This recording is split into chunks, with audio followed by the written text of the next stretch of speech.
नमस्कार, बहुत स्वागत है आपका।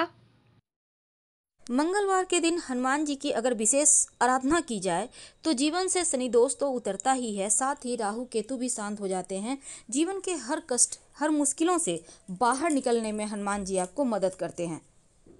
हनुमान जी जरूरी नहीं है कि आप तमाम तरीके के फूल या फिर बेलपत्र अर्पित करके उनको मनाएं। आप श्रद्धा भक्ति से अगर एक दीपक भी जला देते हैं या फिर आप हनुमान चालीसा भी पढ़ लेते हैं तो उतना ही काफ़ी है।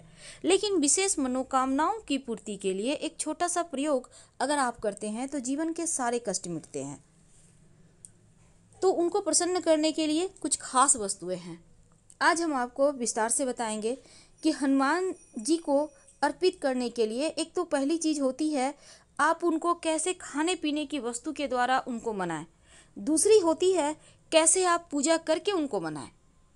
तो खाने पीने की जब वस्तु की बात आए तो उसमें तुलसी के पत्ते जरूर डालिए, चाहे आप कुछ भी भोग लगाएं। तो पहला है पान का बीड़ा।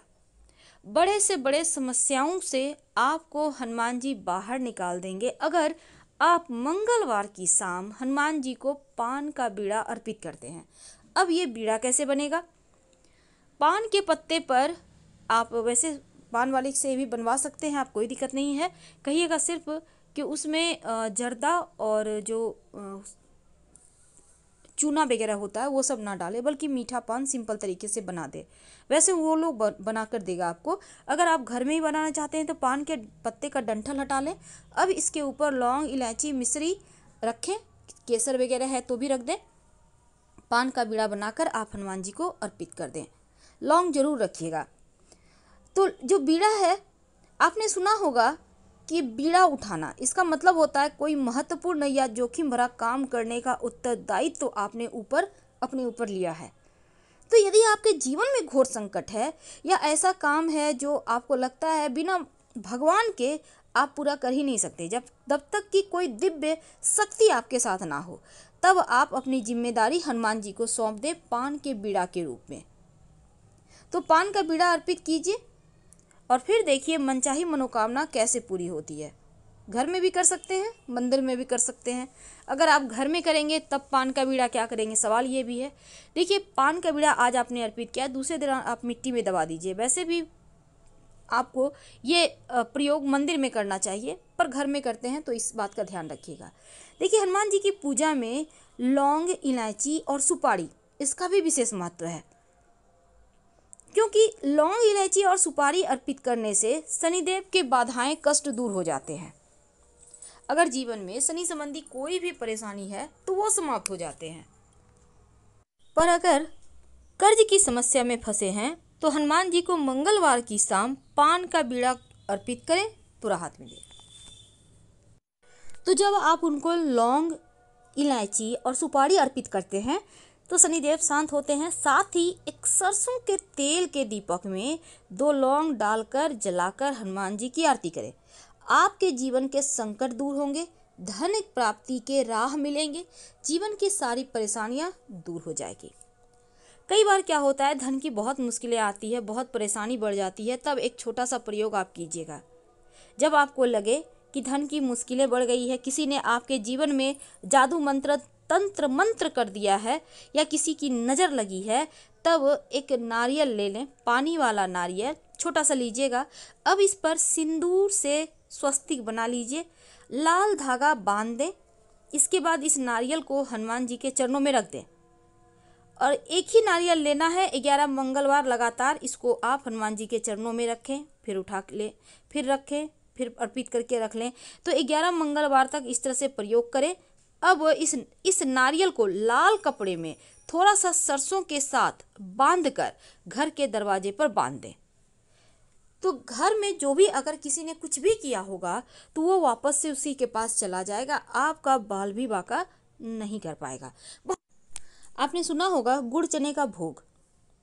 तो ये भोग क्या है? ये मंगल को शांत करने का उपाय है। अगर आपकी कुंडली में मांगलिक दोष है, बार बार आप गिर जा रहे हैं, दुर्घटना हो रहा है, चोट चपेट की परेशानी ज़्यादा है जीवन में, तब आप गुड़ और चना फुल भिगोया हुआ पानी में आप हनुमान जी के मंदिर में जाकर हनुमान जी को भोग लगा दें। तो गुड़ चना का भोग लगाने से जीवन की सारी परेशानियां दूर हो जाती है। आप चाहें तो गुड़ की जगह चिरौंजी भी लगा सकते हैं। वैसे चने के साथ गुड़ ही अच्छा लगता है। लड्डू, लड्डू भी बहुत तरह के होते हैं, लेकिन हनुमान जी को अगर आप बूंदी के लड्डू अर्पित करें तो आपके समस्त ग्रह शांत हो जाते हैं, मन चाहा मनोकामना पूर्ण होता है और लड्डू चढ़ाने से पापी ग्रह भी काबू में आ जाते हैं। अब हम आपको एक खास प्रयोग बताएंगे और वो प्रयोग है आटे का दीपक का। अगर आप कर्जों में फंसे हुए हैं, धन की बहुत मुश्किलें हैं, तब एक छोटा सा काम करें। आटा ले लें, उसका आप दीपक बना लें, 5 दीपक। अब बरगद का 5 पत्ता ले आएँ, शाम में कीजिएगा ये प्रयोग, सुबह भी कर सकते हैं। तो 5 पत्ता बरगद का ले लें, हर एक पत्ते पर एक दीपक रखिए। अब इस दीपक में रुई की बाती होगी और घी होगा। लेकर हनुमान जी के मंदिर में जाएं। शाम के समय आप एक थाली पे रखिएगा 5 बरगद के पत्ते, 5 दीपक, और इसको आप हनुमान जी के मंदिर में जाकर जलाकर उनकी आरती करें। शनिदेव की बाधाएं शांत होगी, कर्जों की मुश्किलें दूर हो जाएगी, जीवन के कष्ट मिटेंगे और अगर धन आने के रास्ते नहीं थे तो वो भी बनने लगेंगे। वैसे पीपल के पत्तों का माला बनाकर भी हनुमान जी को पहनाने से कर्ज मुक्ति मिलती है। कैसे बनाएंगे? आपको 11 पीपल के पत्ते लेने हैं और पत्ते को धोकर साफ कर लें। इसके बाद इस पर सिंदूर और तेल चमेली के या फिर घी मिक्स करके हर एक पत्ते पर श्री राम लिखिए। फिर सबको धागा, लाल धागा या मौली धागा के सहारे बांधकर आप इसको हनुमान जी के गले में पहना दें। आपके जीवन के जो बिगड़े हुए काम हैं वो बनने लगते हैं। बिगड़े हुए काम यानी कि जो भी परेशानी है, बलाएं हैं, वो समाप्त हो जाती है, मुश्किलें दूर होती हैं और धन आने लगता है। तो ये तो था पीपल का पत्ता का प्रयोग। अब कई बार क्या होता है, हनुमान जी जो है, आपके घर में छोटे बच्चे हैं, बहुत परेशान करते हैं, बहुत शरारती हैं, आप चाहते हैं बच्चे बहुत बुद्धिमान हों, बार बार गिरे नहीं, चोट चपेट ना लगे, तब एक छोटा सा काम करें। आप अपने घर में घी सिंदूर थोड़ा सा एक छोटा सा बर्तन में, कटोरी में मिक्स कर ले। अब आप इसको हनुमान जी को उनके बॉडी में लगाइए। अब हनुमान जी को जब अब ये सिंदूर लगाइएगा तो आपके हाथों में जो लगा रह गया उसको थोड़ा सा ले आइए और अपने बच्चे को नियमित रूप से इसी से टीका करें। आपके बच्चे की एकाग्रता बढ़ेगी, उनकी बुद्धि तेज होगी, उनकी दृष्टि तेज होगी, उनका सौभाग्य बढ़ेगा, सुख बढ़ेगा, चोट चपेट दुर्घटनाओं से बचेंगे। वैसे इस सिंदूर से आप अपने गाड़ी के बोनट पे अगर स्वस्तिक बना लेते हैं तो आपका गाड़ी सुरक्षित रहेगा, खराब भी नहीं होगा जल्दी। बहुत सिंपल है, पर इसके अचूक आपको फल मिलते हैं। तो हमने टॉपिक रखा है कि हनुमान जी की पूजा में आप वैसा ऐसा क्या काम करें कि जीवन के कष्ट ही मिट जाए। देखिए, आपको दीपक में क्या डालना है। देखिए, एक तो आप 2 लौंग डाल के सरसों के तेल के दीपक में आप शाम के वक्त दिया बाती जला सकते हैं। दूसरा, आप कपूर के सहारे भी लौंग जलाकर पूरे घर में दिखाकर आप इसको ही कर सकते हैं। तो इससे क्या होता है, नेगेटिव एनर्जी शांत होती है, आपकी मनचाही मुराद पूरी होती है। अगर लौंग ना हो तब यहाँ पर आप 2 काली मिर्च के दाने डाल के जला सकते हैं। अगर काली मिर्च भी नहीं है तो पीली सरसों के 2-4 दाने एक चुटकी लेकर जला के पूरे घर में आरती करें। इससे भी अतृप्त आत्माएं शांत होगी, जीवन के बाधाएं दूर होंगी। कई बार होता है कि आपके कोई भी मनचाही मुराद पूरी नहीं हो रही, नौकरी व्यवसाय की समस्या बहुत परेशान कर रही है, तब एक छोटा सा काम करें। एक नींबू में 4 लौंग चुभोर कर हनुमान जी के मंदिर में बैठकर हनुमान चालीसा पढ़ लें और इसको आप अपने पास रखें। जो भी काम के लिए जाएंगे उसमें सफलता मिलेगी, बाद में कहीं मिट्टी में दबा दीजिएगा। कई बार जीवन में शत्रु विरोधी बहुत परेशान करते हैं, बहुत ज़्यादा। अब आप चाहते हैं कि शत्रु विरोधी शांत हो जाए, आप चाहते हैं कि आपके दुश्मन आपसे दुश्मनी करना भूल जाए, तब एक छोटा सा काम करें। क्या करेंगे? आपको चाहिए होगा काली उड़द यानी साबुत उड़द के 38 दाने, चावल के दाने लेने हैं 40 और ये बिल्कुल साबुत चावल होना चाहिए। एक नींबू ले लें। घर से बाहर निकल कर जहाँ भी आपको साइड में जगह मिले थोड़ा सा मिट्टी में गड्ढा करें। अपने शत्रु का नाम मन में सुमरन करते हुए गड्ढे में चावल और जो आपने रखा है काली उड़द उसको डालकर नींबू को उस पर निचोड़ दें।